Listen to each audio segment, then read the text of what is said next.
Muy buenas tardes.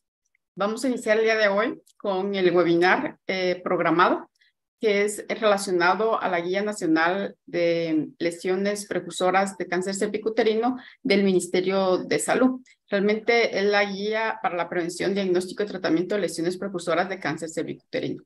El día de hoy, primero, voy a presentar al doctor Herrarte, quien es el coordinador del área de educación médica continua, para que dé unas palabras, y luego voy a presentar a nuestra ponente, que es la doctora Claudia Camel. Entonces, le dejo la palabra, doctor Herrarte.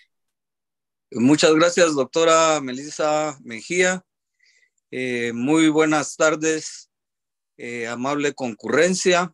Les damos la más cordial bienvenida de parte de la Coordinación General de Educación Continua en Ciencias de la Salud de la Facultad de Ciencias Médicas de la Universidad de San Carlos de Guatemala, con este trascendental e importante tema para la salud de nuestro país, tales las guías del Ministerio de Salud Pública para la prevención, diagnóstico y tratamiento de lesiones precursoras del cáncer cérvico-uterino.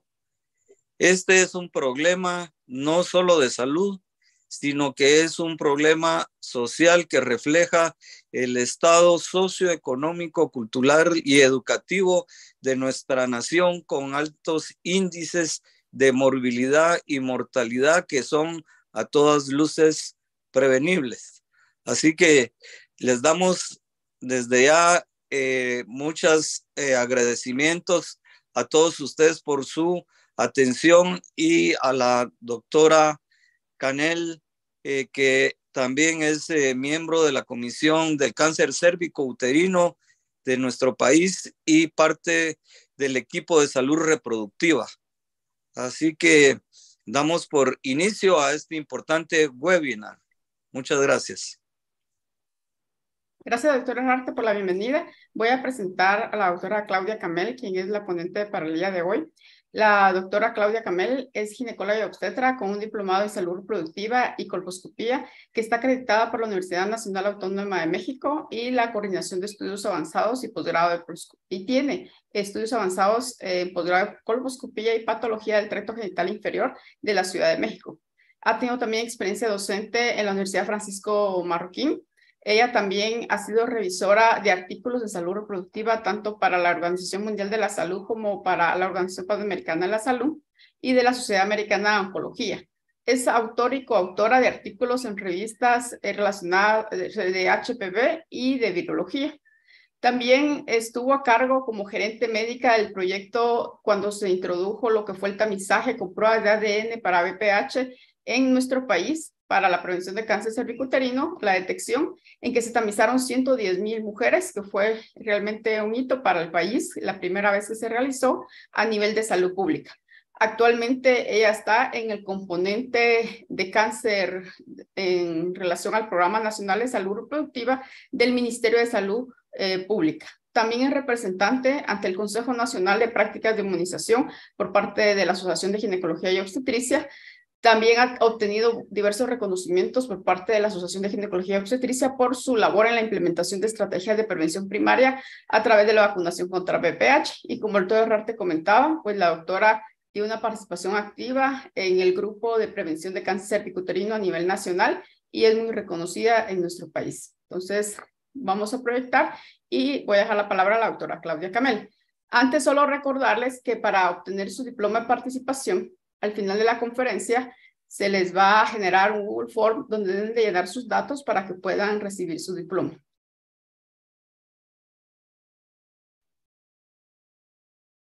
Muchas gracias, doctora Mejía, por esa grata presentación. Realmente es un gusto para mí poder estar acompañando estas actividades. Agradezco el tiempo que nos ceden y que reconozcamos la importancia de las estrategias de prevención para un sistema de salud que realmente amerita que invirtamos en la prevención, ¿no? Entonces, agradezco infinitamente este espacio que nos dan y será un gusto para mí, pues, presentar lo que tenemos hoy por hoy como país y las estrategias que realmente buscamos que lleguen a gran escala a toda nuestra población con el objetivo de eliminar y controlar el tema de cáncer cervicuterino. Entonces, siguiente, por favor. Voy a agradecer a la doctora que nos apoye con las diapositivas. Cuando hablamos del tema de cáncer, necesitamos medir realmente cuál es la carga de esta enfermedad, qué es lo que nos está dando como producto de todas las estrategias que estamos implementando, qué seguimos obteniendo. Como nos indicaba el doctor Herrarte, es realmente el tema de cáncer cervicuterino un indicador de todo el proceso de atención en salud. Si alguien quiere saber cómo es un país en sus políticas de prevención, debe medir el tema de cáncer cervicuterino, porque asociado al tema de cáncer van a ir las oportunidades que la población tiene para prevenir cáncer, las oportunidades para tratar y por supuesto la garantía del tratamiento. Entonces, ¿qué tan eficaz somos como país?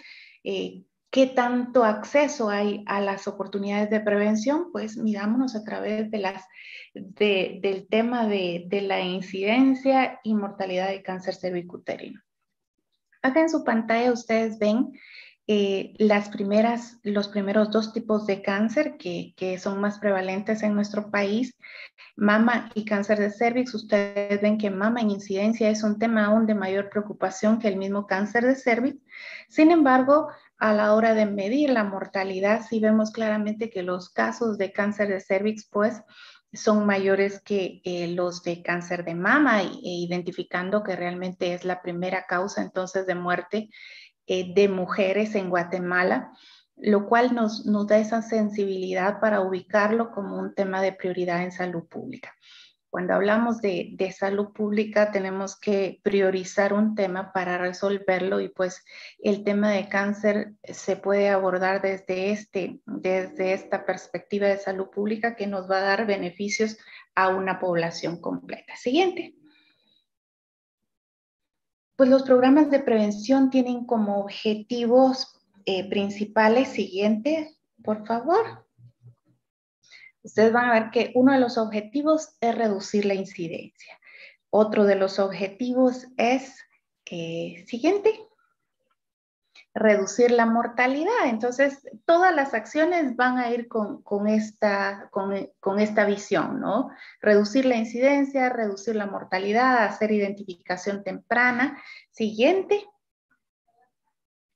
¿Cómo lo pretendemos o lo planteamos hacer? Pues a través de la vacunación, el tamizaje y la detección temprana.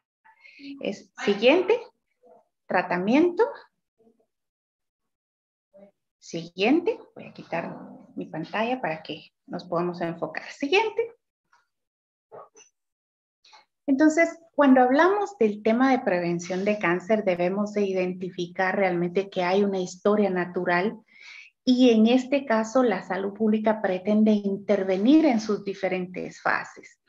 Estamos acostumbrados quizás o vemos con muy buenos ojos cuando tenemos hospitales que tratan precisamente el cáncer, y si trata de forma efectiva los estadios mayores de evolución del tema de cáncer, pues nos sentimos afortunados y pensamos que son las estrategias adecuadas. Sin embargo, todos sabemos que en el tema de prevención nadie quisiera pues tener o ser diagnosticado con un tema de cáncer. Así es que en este tema lo que se intenta es intervenir a un tiempo adecuado para no tener ni siquiera la enfermedad.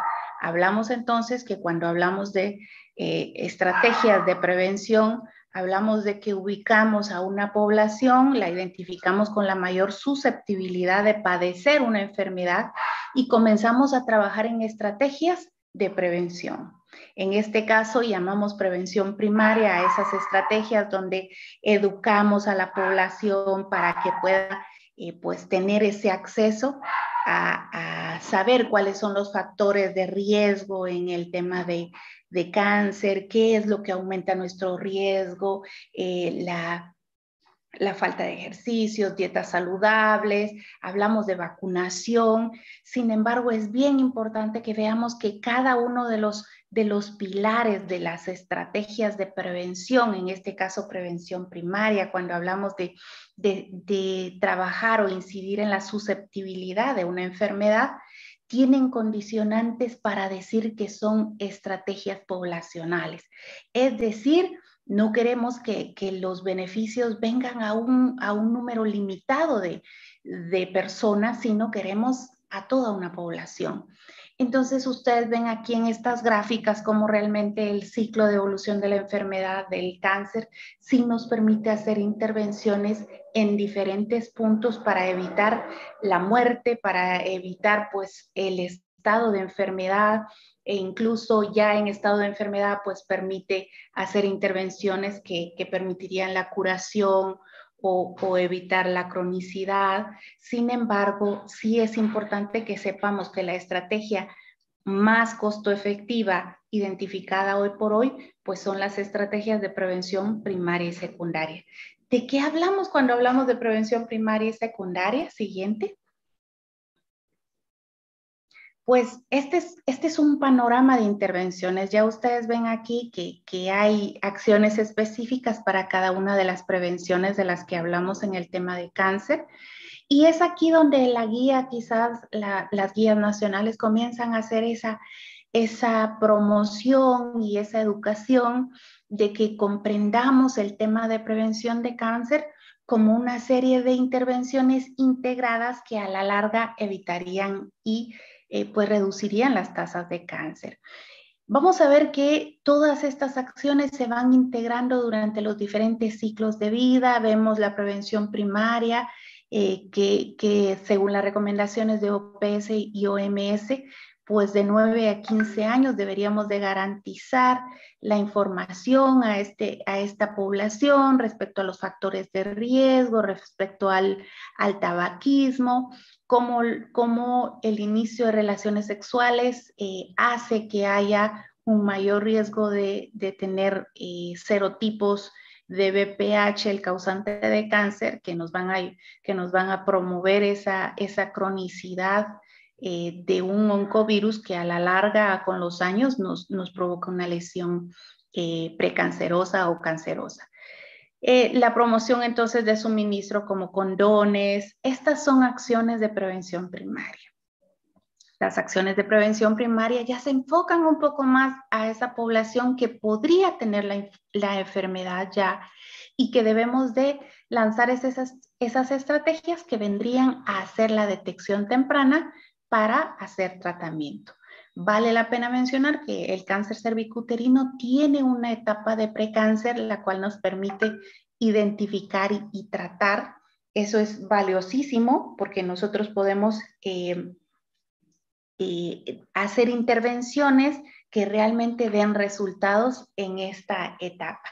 Y por supuesto la prevención terciaria, que ya iría principalmente en mujeres arriba de 40 años, donde se comienza a detectar con mayor frecuencia el cáncer y que lo que se pretende es identificarlo aún así en etapas tempranas. Siguiente.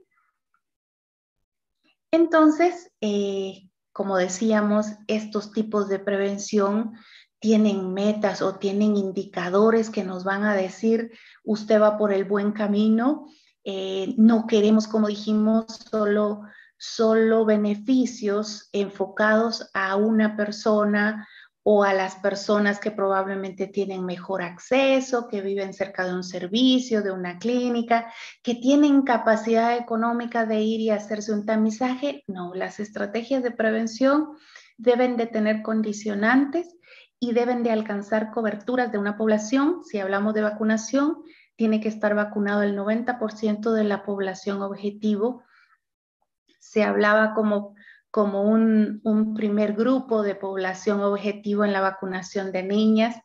Posteriormente se habla de niños, sin embargo, cuando hablamos de estrategias de reducción de cáncer cervicuterino, pues obviamente las ventajas mayores van a ser para las mujeres, indiscutiblemente. Sin embargo, sabiendo de los beneficios que tiene la vacuna en promover la prevención de hasta 6 tipos más de de cánceres, incluyendo cáncer de garganta, orofaringe, pene, vagina, vulva, ano, pues los beneficios también son para la población masculina. La detección temprana o la prevención secundaria, que dijimos que se enfoca a mujeres que ya podrían tener lesión, pues se debe de alcanzar un 70% de la población debe de tener tamizaje. La OMS hace una recomendación importante y dice, consideren sus recursos económicos. Si un país tiene limitados recursos económicos, pues lo que ellos recomiendan es tamice de 35 al rango de 35 a 45 años con una prueba de suficiente calidad. Y cuando hacen esa observación de suficiente calidad, pues obviamente el tema de VPH o el ADN del virus del papiloma ha demostrado una sensibilidad arriba del 90%, por lo cual la coloca como esa prueba de suficiente calidad. También tenemos el tratamiento de lesiones precáncer en un 90%. Aquí es importante señalar que todo programa de prevención de cáncer no tendría ningún sentido si no garantizamos el tratamiento de estas que salen positivas. Entonces, aquí vemos ese alcance de coberturas nos daría realmente el comenzar a reducir y a controlar las tasas de cáncer cervicuterino. Siguiente. ¿En qué fallan los programas de prevención? Es importante que sepamos que como país tenemos 50 años de hacer tamizaje. En ese momento comenzamos con citología, posterior aparece la inspección visual con ácido acético y hoy por hoy pues tenemos las pruebas de ADN, pero ¿por qué fallan? ¿Qué es lo que dice la evidencia? ¿Qué es lo que se ha podido documentar? Pues que realmente la detección que hacemos a pesar de los esfuerzos sigue siendo tardía o avanzada. Y eso realmente no son los beneficios que podemos esperar cuando tenemos un programa de detección temprana o de prevención de cáncer cervicuterino.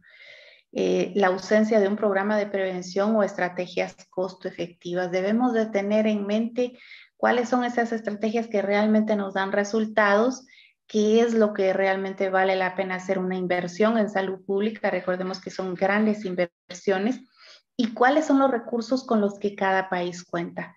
Y como dijimos, falta de acceso a tratamiento.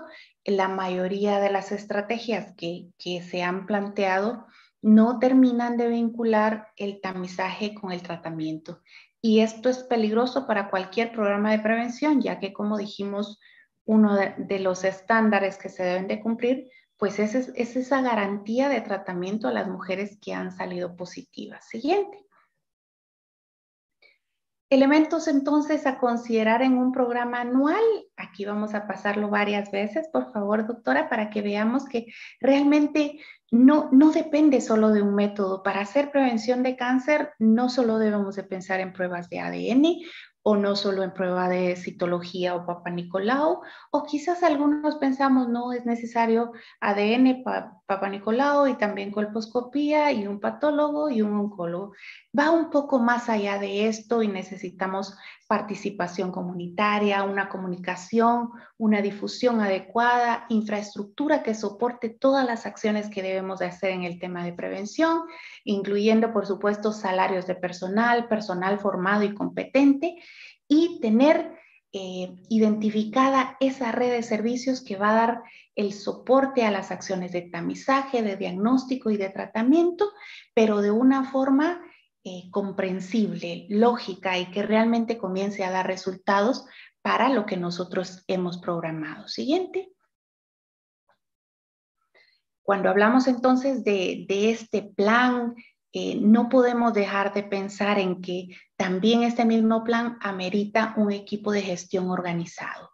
No podemos seguir pensando que un plan de prevención de cáncer funciona sin un equipo que tiene realmente los modelos de atención de salud y que responden a las diferentes necesidades a nivel distrital, a nivel de área, a nivel de un programa nacional, incluyendo básicamente pues el presupuesto y la ejecución de este. Siguiente. todo esto, como dijimos, es con la intención de tener y realmente dar esa vida a una red de servicios que van a incluir la prevención a través de vacunación, a través de educación, el tamizaje a la población que ya es identificada de mayor riesgo y por supuesto la garantía de tratamiento, que en el tema de precáncer pues hablamos de hacer diagnóstico a través de colposcopías o estudios de seguimiento, colposcopía, biopsia, crioterapia, el IP, la histerectomía. Debemos de tener esta red que realmente dé soporte a las acciones que se deben de realizar. Siguiente. Entonces, ya aterrizando ahora un poco a realmente esas premisas o esas acciones directas que hacemos, pues como país, las guías de atención integral nos hablan de que el primer pilar de prevención sería la vacuna. Hablamos aquí, como dijimos, de información sanitaria, advertencias al consumo de tabaco. Es bien importante continuar con estas advertencias porque la nocividad del tabaco no ha cambiado, se mantiene. Educación sobre la sexualidad adaptada a la edad y cultura. Comprendemos que eso se debe de hacer en constante lineamiento, ¿no? Educación sobre factores de riesgo, teología del cáncer. Es importante que eduquemos respecto al vínculo que hay del virus del papiloma humano con el cáncer de cervix, que hoy se habla de un 99% de relación. Eso se demostró hace años, por lo cual se debe de educar a nuestra población que hay vacunas efectivas contra el VPH y cómo realmente la promoción de suministros y preservativos podría contribuir con esta prevención primaria. Siguiente. ¿Qué es lo que buscamos? Pues vacunar a estas niñas de la importancia de vacunar a niñas. Siempre aclaro esto, ¿verdad? La importancia de vacunar niñas es que está demostrado que de la edad de 9 años a 15 tienen mejor respuesta inmunitaria. También buscamos, obviamente, que no haya contacto con el virus. Sin embargo, hacemos mucho énfasis en los protocolos, en que no debemos de entrar a ese detalle de preguntarle a una niña si ya ha iniciado a tener relaciones sexuales, y si esta niña nos dice que ya, entonces no la vacunamos, porque el beneficio de la vacunación siempre va a prevalecer. No conocemos en qué grado podría estar protegiendo a una niña que ya inició a tener relaciones sexuales, que a esa edad incluso se considera un abuso, ¿no? Por eso es que vale la pena mencionar que dentro de los lineamientos nacionales, hoy por hoy se vacuna a las niñas que han tenido, niños y niñas, incluso hasta los 26 años de la población que ha tenido un abuso sexual, proveyendo de esta parte de prevención, considerando que aún si no hubiese adquirido estos oncovirus, pues tendría una oportunidad de ser protegida. Así es que buscamos proveer de lo mejor de nuestro país, de nuestro sistema de salud para estas niñas que han tenido esos lamentables temas en su vida, ¿no? Siguiente. ¿A quiénes vacunar contra VPH? Niñas de 10 a 14 años. En el lineamiento está que son 2 dosis antes de los 15 años con un intervalo de 6 meses. Vale la pena mencionar que como en esto es cambiante, ¿no? La evidencia hoy por hoy demuestra que una sola dosis o monodosis tiene un 90% de efectividad. Este lineamiento se ha considerado y en este momento pues se está actualizando este lineamiento que entraríamos a monodosis. También se busca, como ustedes ven aquí, la población de niños. Es muy posible que para el 2024 comencemos ya con las cohortes de niños, con una primera cohorte. Esto dependerá de la programación y del presupuesto, pero en realidad creo que son buenas noticias que ya se ha evaluado y se ha analizado por el Consejo Nacional de Prácticas de Inmunización, quienes han dado su aval para esta evidencia y para que se implemente en nuestro país, considerando que podría dar beneficios tanto en la búsqueda de esas niñas y alcanzar coberturas que dijimos, es una tarea titánica alcanzar a un 90% de esa población. Sin embargo, solo así tendríamos los beneficios de una estrategia de prevención primaria. Personas inmunodeprimidas también están como esos grupos priorizados, 3 dosis a ellos, y vale la pena mencionar que se incluyeron también como grupos priorizados, pero en una sola actividad, a los proveedores que estaban en ese riesgo o en ese contacto continuo con algunas lesiones de BPH, y vale la pena mencionar que muchos profesionales se acercaron para tener sus dosis. Siguiente.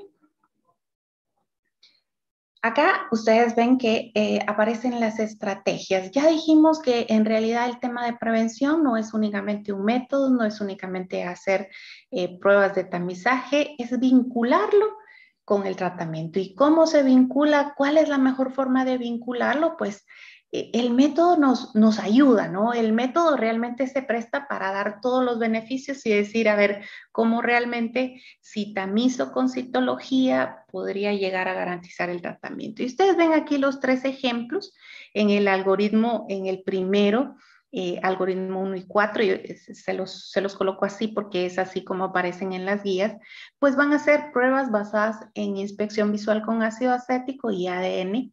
Regularmente la primera prueba que hacemos, como dijimos, es una prueba de tamizaje con IVA, y si esta sale positiva, pues tenemos la capacidad de evaluar si esta lesión tiene criterios de tratamiento y en una sola visita tratarla. Esa es una ventaja del método de IVA que sobrepasa a los demás. Sin embargo, si no tuviera criterios para tratarla, esta se debe referir a una colposcopía o a un servicio de mayor complejidad para darle seguimiento al tema. En la segunda prueba, que sería específicamente con ADN, ustedes también podrían ir con una segunda prueba o una prueba de triage o triaje, como le quieran mencionar. Y en esto, la primera prueba sería con ADN haciendo tamizaje, y la ventaja que tenemos con el ADN es que tiene mayor sensibilidad, ya dijimos. Sin embargo, siempre recordemos que el ADN solo es un riesgo. Nos dice que hay un riesgo. Claro que si podemos tipificar y decir si hay 16 o 18, ese riesgo se magnifica y nos dice esa mujer que usted está buscando que puede tener riesgo de lesión precáncer, tiene un virus oncogénico, pero si le señalan que también tiene 16 o 18, ese riesgo es mayor. Entonces, ellas deberían de ir a una siguiente consulta para buscar si ese virus que identificamos como riesgo ha provocado ya una lesión. Y ahí es donde ese método se tiene que obligatoriamente, sí o sí, ir a una siguiente prueba, que en este caso puede ser inspección visual, porque también hemos identificado las ventajas, pero también podría ir con una citología. La citología lo que hace en este caso es quizás que demora un poco más, porque siempre tenemos resultados de citología de 4 a 6 semanas después. Reciben tratamiento solo las que son positivas a las 2 pruebas y que tengan criterios de tratamiento. Las que no tienen criterios, pues son referidas a donde corresponde. Y en la tercera opción, el clásico, ¿no? Nuestras pruebas de citología. Si alguna prueba está normal, la referimos a colposcopía. Si la colposcopía encuentra algún hallazgo de normalidad, pues hace la toma de biopsia, se espera la biopsia y se da tratamiento según los resultados de la biopsia. Recordemos que la prueba de citología no es tan sensible, pero sí es muy específica, y esas características pues nos permiten afinar muy bien el diagnóstico.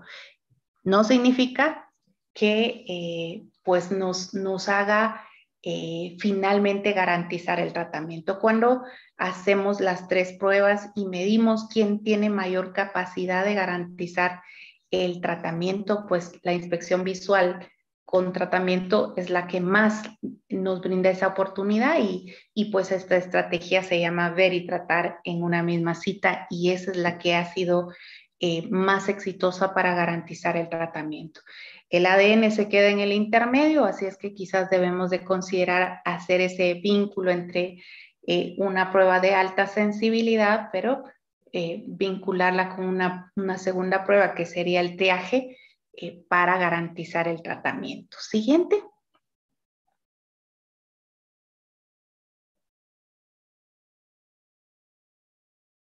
Acá ustedes ven pilares de la estrategia. Cuando implementamos una estrategia basados en cualquier método, siempre debemos de considerar capacitar al personal, que conozca la técnica, cómo se tamiza con ADN, con inspección visual, cuáles son los sistemas de información que se utilizan, un plan de comunicación en el que informe a la mujer cuáles son las ventajas de tamizarse, qué pasa, cómo debo de tomarme la prueba, qué pasa si sale positiva, a dónde voy a ir para darme tratamiento. Entonces, un plan de comunicación a la comunidad va a ser básico.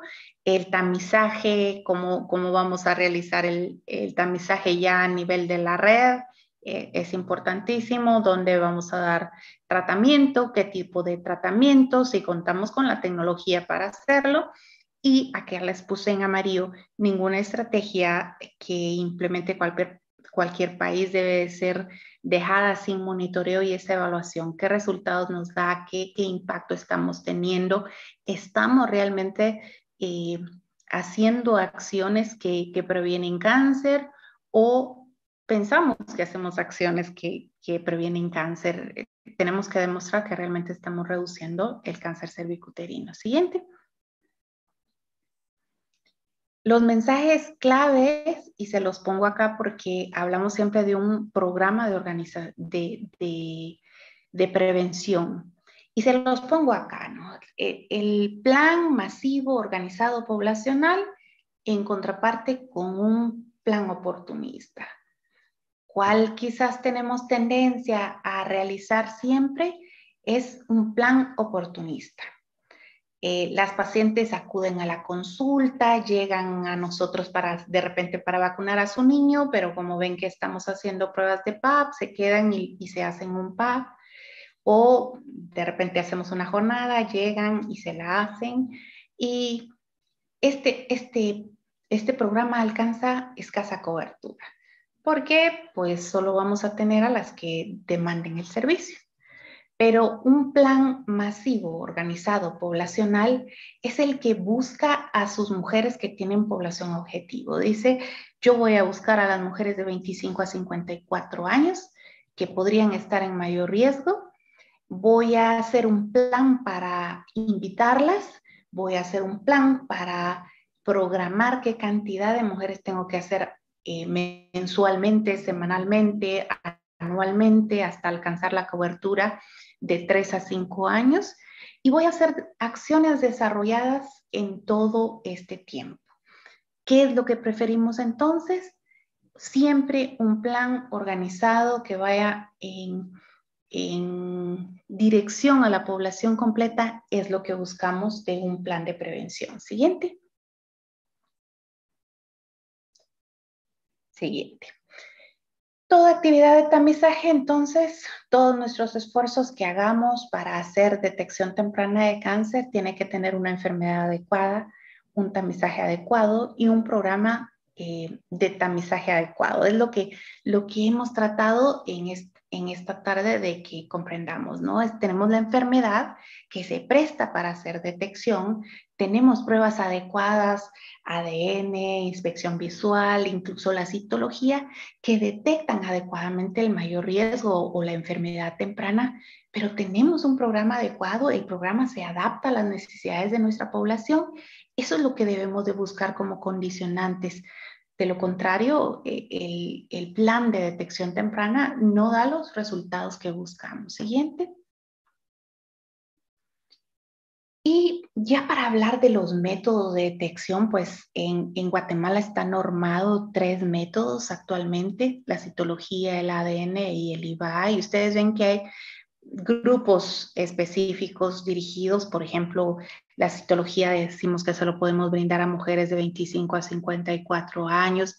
El ADN, aquí siempre decimos mayores de 30, aquí hicimos un poquito de más cerrado ese rango, pero en realidad es porque no vale la pena estar tamizando a mujeres menores de 30 años por su alta incidencia en virus del papiloma humano, que no nos diría en esta población que hay mayor riesgo, sino cuando ya han transcurrido años, por lo menos 5 a 10 años después del inicio de relaciones sexuales, donde el virus que se queda crónicamente puede evolucionar a cáncer. Entonces, por eso es que damos ese rango arriba de 30 años, la mujer arriba de 30 años, pues se asume que podría haber iniciado relaciones sexuales 5 a 10 años antes y que ya el sistema inmunitario en un término de 2 años debería estarlo eliminando en un 90%. Por eso se reduce acá el grupo objetivo, también se reduce el grupo objetivo por razones de costos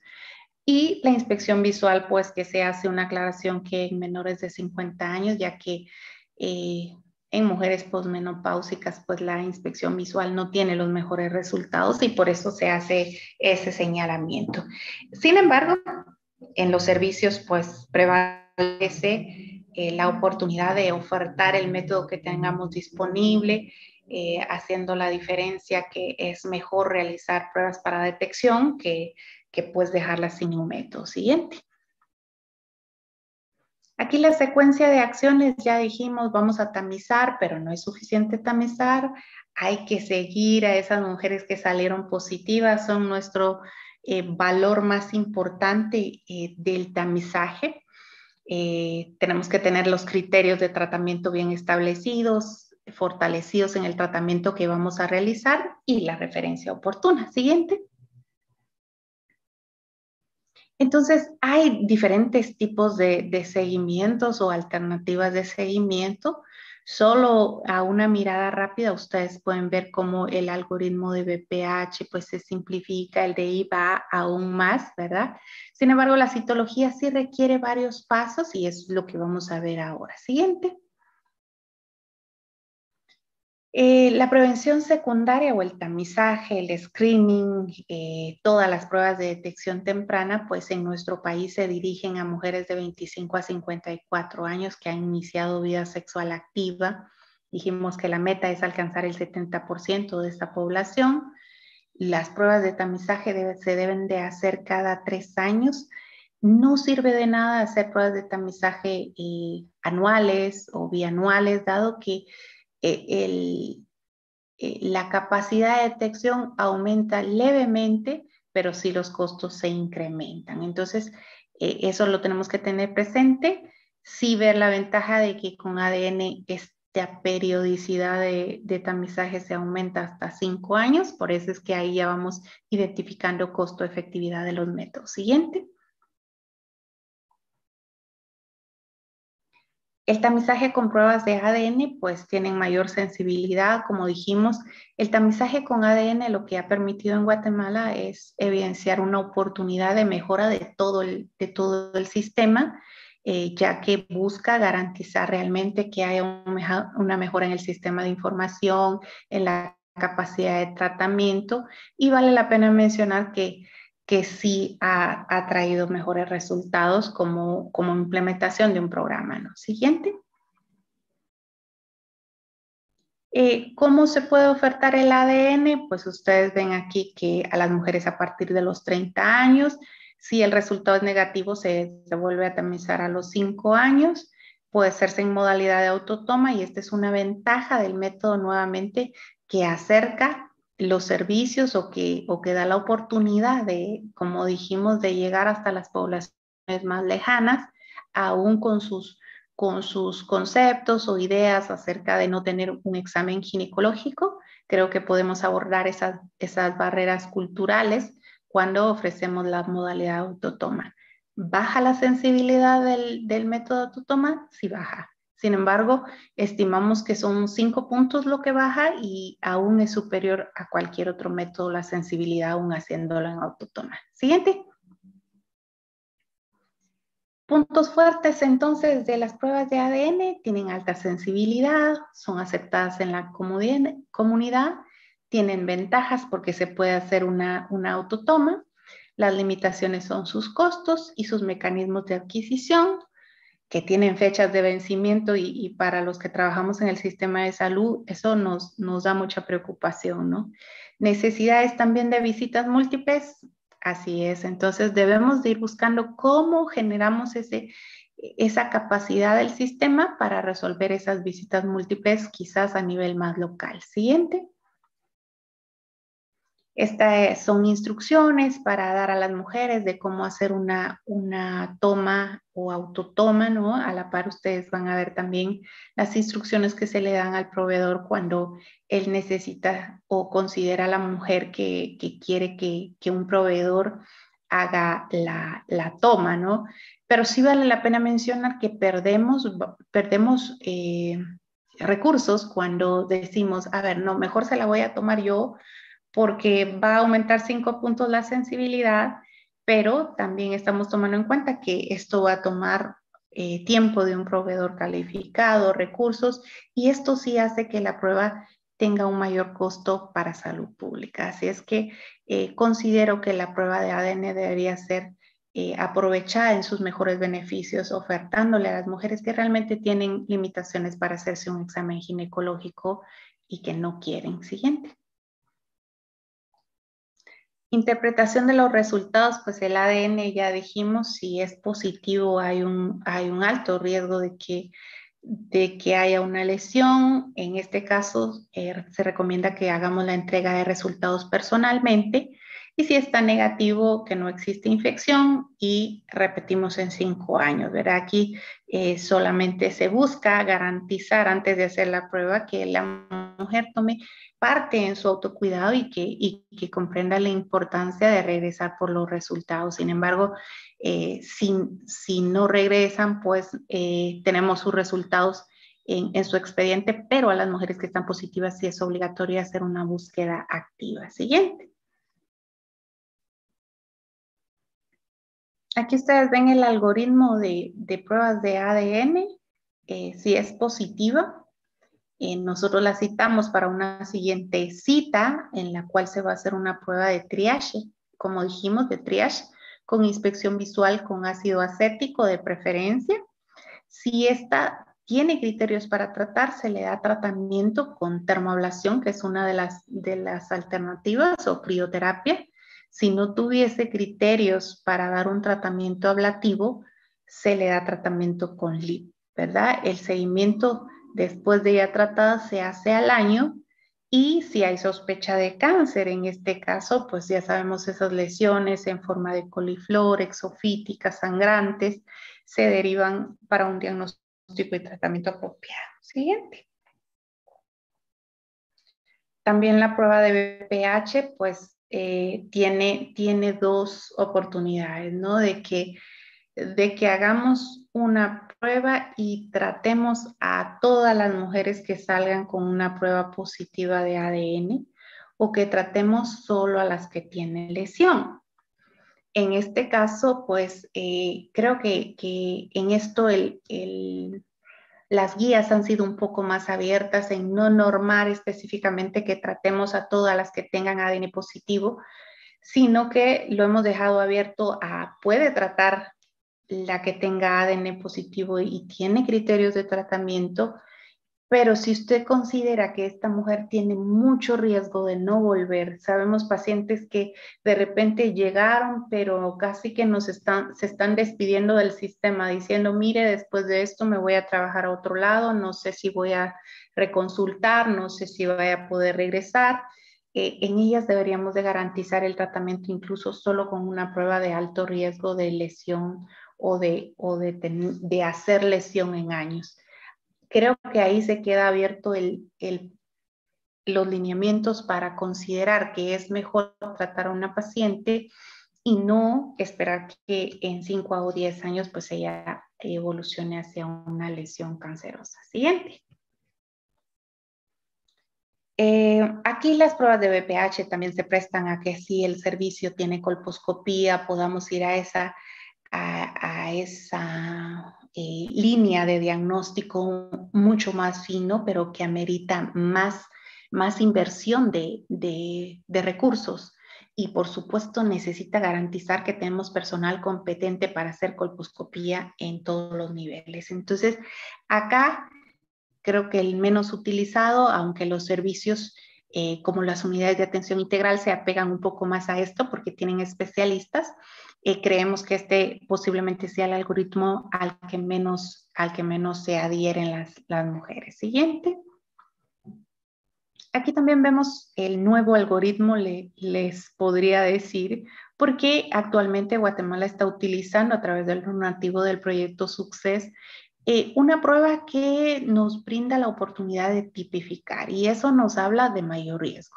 Entonces, cuando hablamos de mayor riesgo, pues estas mujeres podrían ser clasificadas con la necesidad de garantizar el tratamiento. Entonces, si estas pruebas salen positivas, pero son para otros tipos de alto riesgo, no 16 o 18, ellas irían a una prueba para buscar lesión.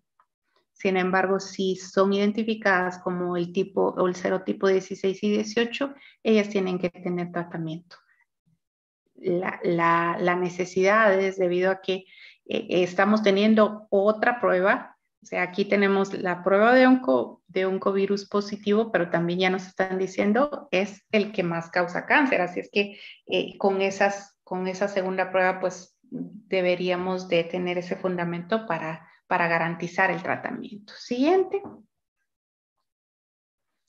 Las pruebas de inspección visual, que como dijimos, se las recomendamos a las mujeres antes de los 50 años, que se haga cada 3 años. Y en realidad lo que ustedes van a identificar es esto, ¿no? Solo debemos de entrenar, realmente se necesita un entrenamiento, pero es gratificante cuando ya, por ejemplo, nuestras estrategias se pueden bajar a un primer nivel incluso porque capacitamos. Esta precisamente es una imagen que nos ha dado el área de Guatemala Sur en este entrenamiento y en esta estrategia. Pues ellos están identificando lesiones precancerosas. Esta quizás es una muy clara imagen de precáncer, pero en realidad creo que la capacidad que tiene la inspección visual de poder identificar cáncer no se debe de omitir, dado que como estrategia también da resultados. Siguiente. Tenemos en las mismas guías la clasificación de resultados, se le indica a los proveedores cómo deben de clasificarlos para su seguimiento. Siguiente. Cómo se deben de registrar esas lesiones en un sistema de información para documentar pues de dónde estamos identificando esta lesión y tratándola en el cuello del útero. Siguiente. Los resultados, cómo se deben de colocar, ¿verdad? En esta imagen del cervix. Es bien importante que ustedes vean la simplitud de las guías, realmente van enfocadas a la capacidad del sistema. Sin embargo, como estrategia dan resultados. Siguiente. Siguiente.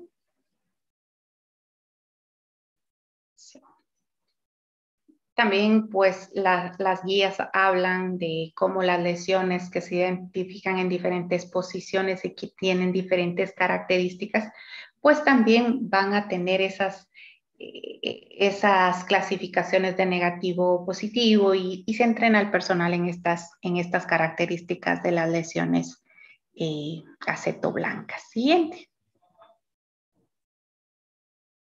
También la guía les habla de cómo preparar las soluciones como ácido acético al 5%, cómo hacer esas diluciones, el Lugol, para tenerla de principal apoyo en estos métodos de detección visuales. Siguiente.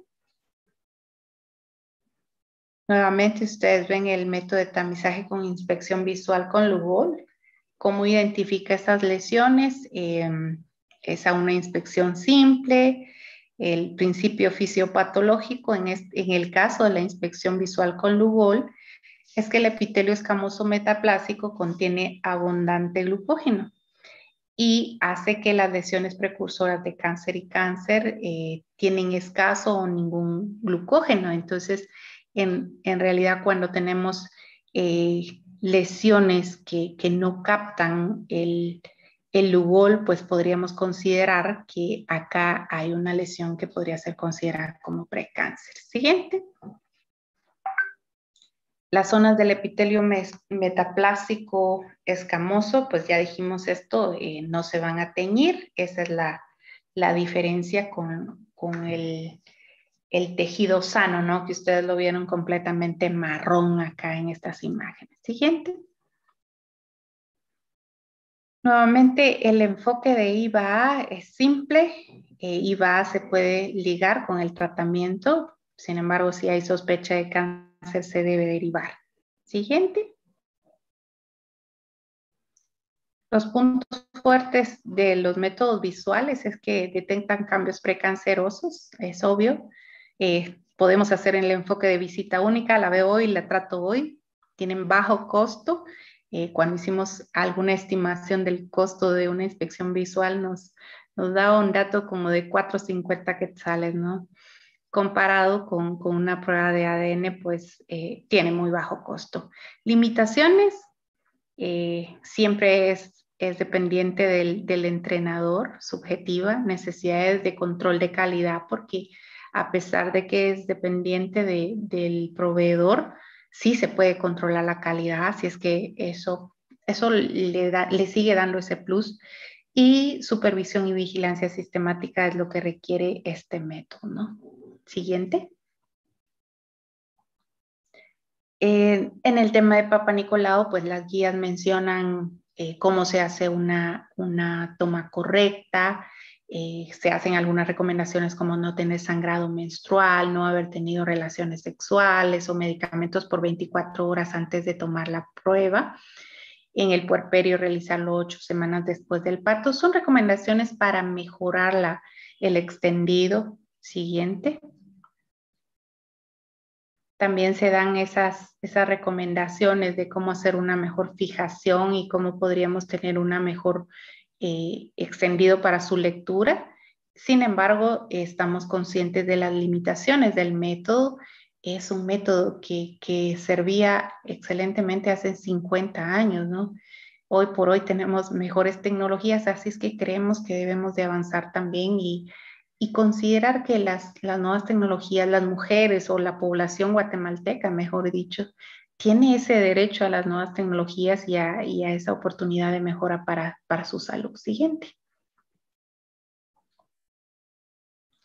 El seguimiento de la citología, pues obviamente se hace en base a los resultados que están hoy por hoy estandarizados para que sea un resultado según el sistema Bethesda, y que dependiendo de pues nosotros podamos identificar cuál sería el seguimiento adecuado.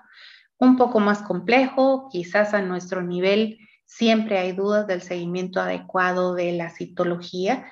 Lo que sí quisiera aclarar, y por eso es que agradezco tanto este espacio, ¿no? Es que una prueba de citología positiva hecha en un servicio de salud, en cualquier servicio de salud, nunca va a competir con otra prueba de citología hecha en otro servicio. Una prueba no compite con la otra.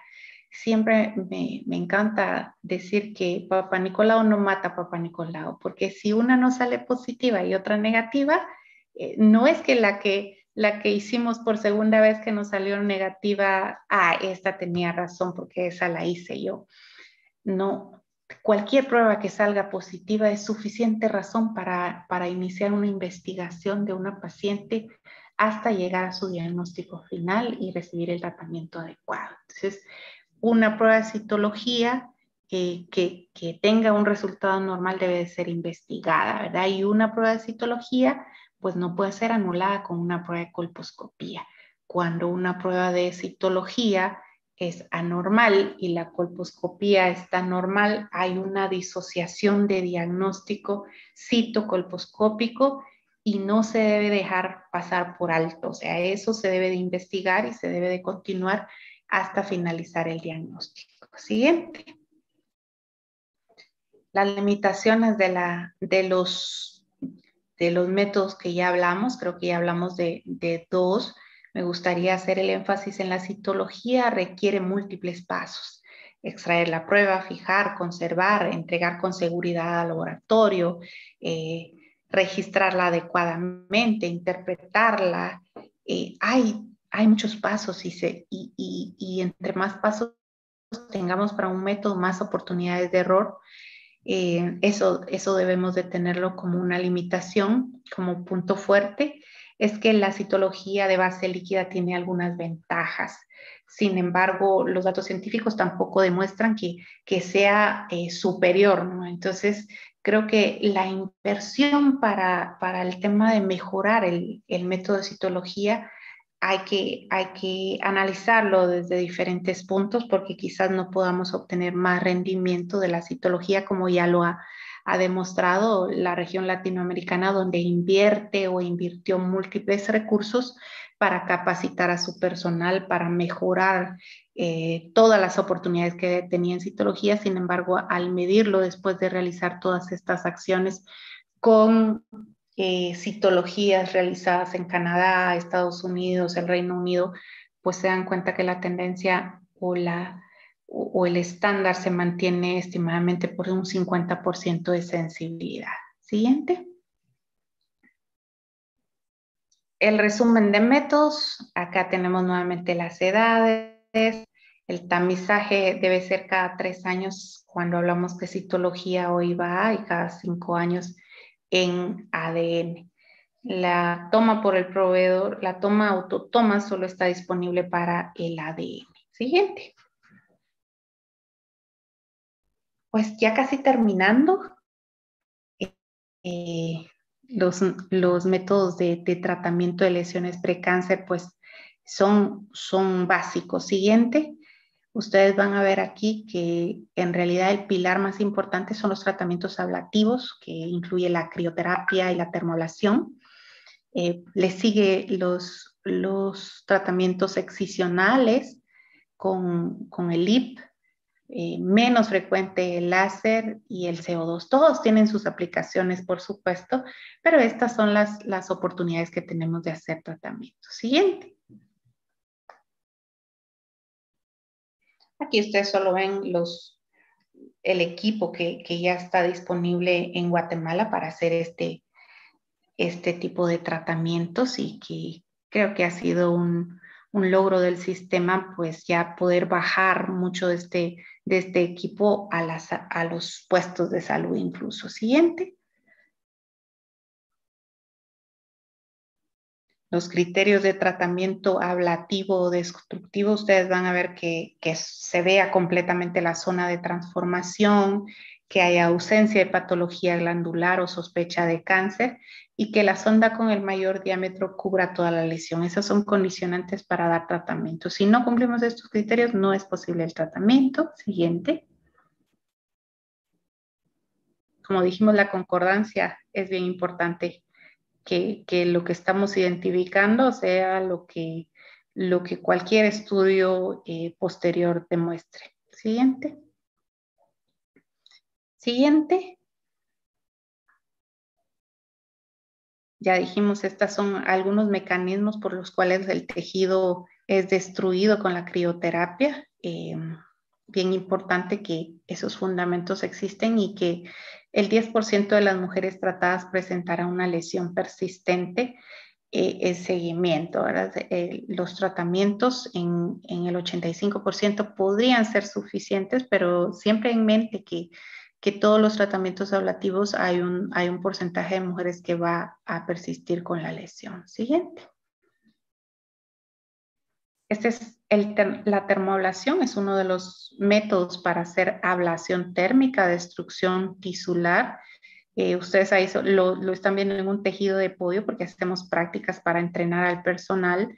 Es un tratamiento ablativo con una sonda de metal que destruye por calor, pues una profundidad de 4 milímetros puede ser causada con una aplicación de 30 segundos y esta es una superioridad del tratamiento.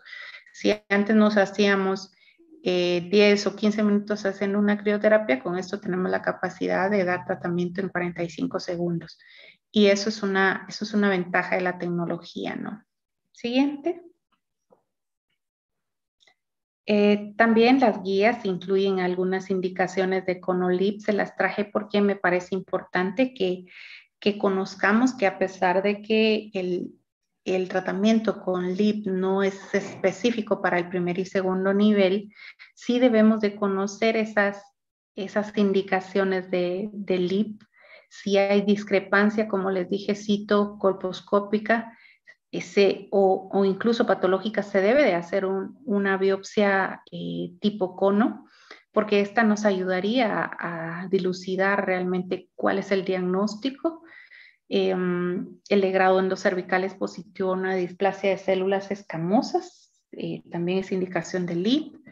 Y pues ustedes ven acá otras indicaciones que no es el objetivo de esto, pero sí conocer que las guías incluyen estas indicaciones que podrían ser valiosas ya a la hora de hacer clínica y de que realicemos estas acciones como proveedores. Siguiente.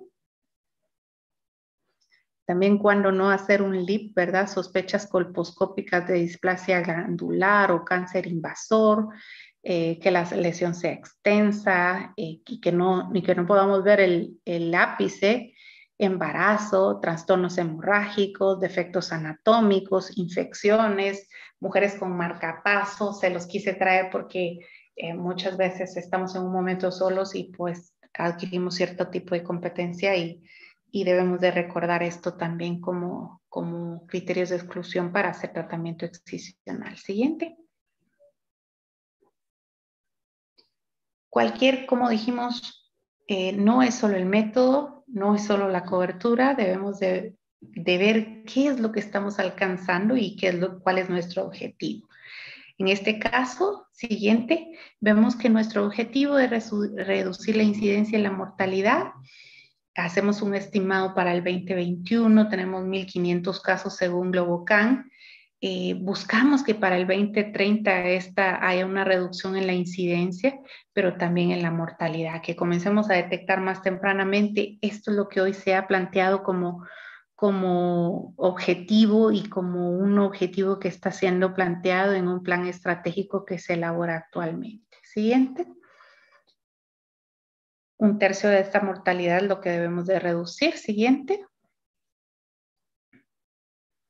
A mayor grado de implantación de cultura de calidad, mayor grado de efectividad. Eso es lo que estamos buscando actualmente, que realmente nuestras estrategias comiencen a dar esos resultados que buscamos. Siguiente. Las acciones que se hacen y cómo finalmente nosotros prevendríamos cáncer cervicuterino. Siguiente. Hablamos de una estrategia integral, entonces, ya para finalizar, educación frente al VPH, vacunación, tamizaje, tratamiento de esas lesiones, tratamiento del cáncer cuando ya es detectado invasivamente y por supuesto que tengamos cuidados paliativos y que busquemos el bien ajeno como si fuera para nosotros, buscando una muerte digna de estas mujeres que no han logrado sobrevivir a un cáncer tan agresivo o tan identificado en etapas tardías. Siguiente. Siguiente. Entonces, para finalizar, entonces, el tema de prevención de cáncer cervicuterino es un proceso de atención médica y tiene un modelo en el cual nosotros intentamos implementar estrategias que realmente den resultados. ¿Qué tan efectivos seremos? Lo tenemos que medir a través de esos indicadores a largo plazo. Siguiente.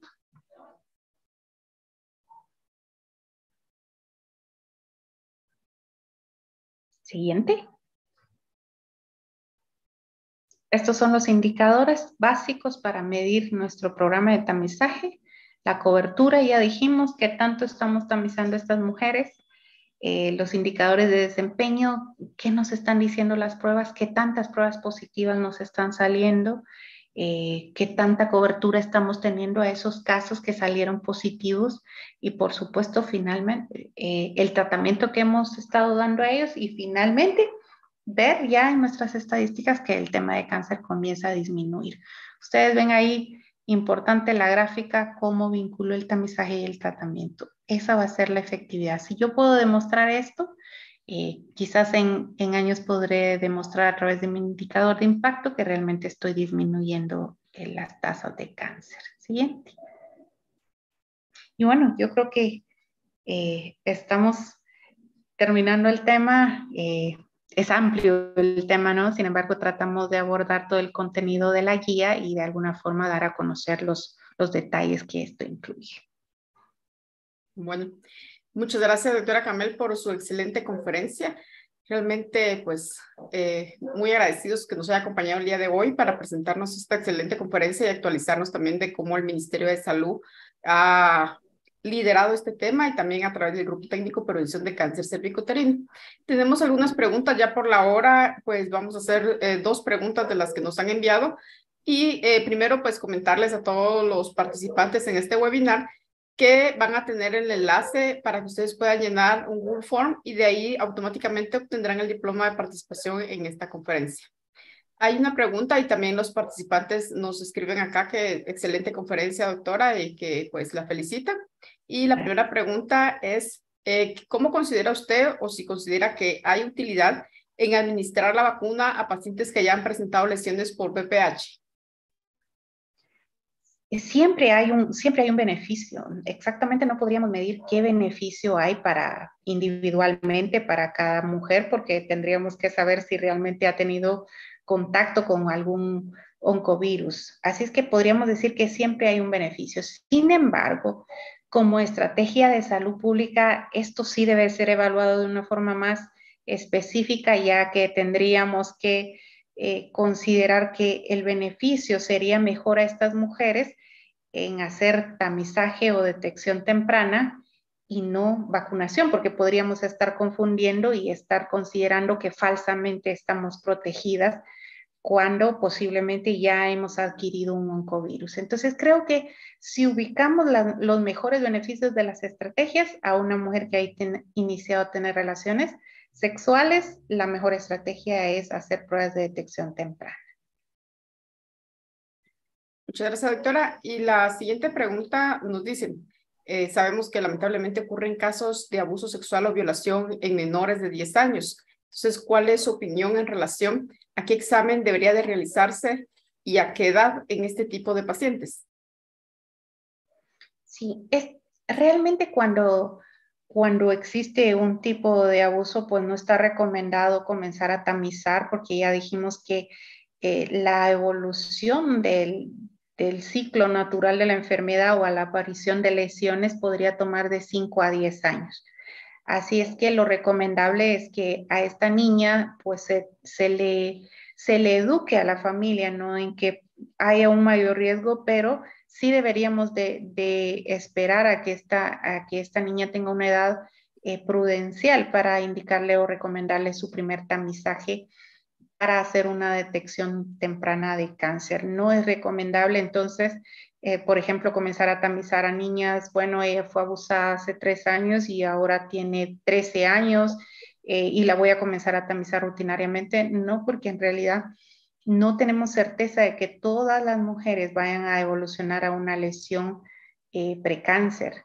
Solo consideramos que en cierta edad debemos de comenzar a hacer pruebas para hacer una detección de una posible lesión que haya aparecido. Así es que mi recomendación es, con estas niñas, coloquemos la vacuna, esperemos que la vacuna sea efectiva para prevenir, en este caso, oncovirus con los cuales ella no haya tenido contacto. Sería penoso, ¿no? Que en este contacto de abuso sexual ella haya adquirido uno de estos oncovirus que realmente le pueden evolucionar a cáncer.